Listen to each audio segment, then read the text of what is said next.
বন্ধুরা সবাই কেমন আছেন? তো আজকে আমি আপনাদেরকে দেখাবো আমাদের শিঙি মাছের ট্যাঙ্ক কিভাবে পরিষ্কার করা হয়।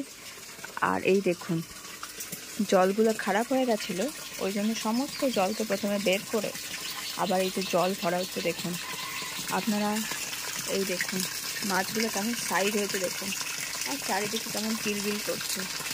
এই ছোট্ট ট্যাঙ্কে ১,৫০০ ওপর মাছ আছে। এই দেখুন,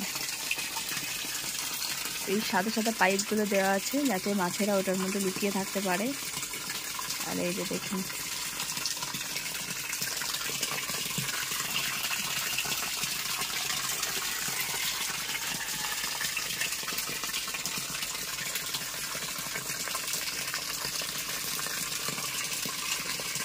আবার আমি দেখাবো পুরোটা জল ভর্তি হওয়ার পর কেমন দেখায় ট্যাঙ্কটা, আমি আপনাদেরকে দেখাবো। জল পুরো ট্যাঙ্ক ভর্তি হয়ে গেছে জলে, আর মাছগুলো কেমন দেখাচ্ছে দেখুন।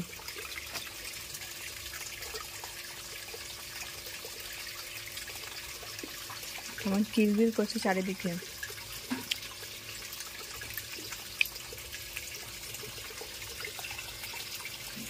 এই তো বন্ধুরা, এই মাছগুলোর বয়স এখন ৯৩ দিন, তাতেই কত বড় বড় হয়ে গেছে দেখুন, আর কি সুন্দর লাগছে দেখুন। বন্ধুরা, এরকম আরও মাছের ভিডিও দেখতে হলে চ্যানেলটিকে সাবস্ক্রাইব করে দিন, আর ভিডিও ভালো লেগে থাকলে লাইক, শেয়ার, কমেন্ট করে দিন।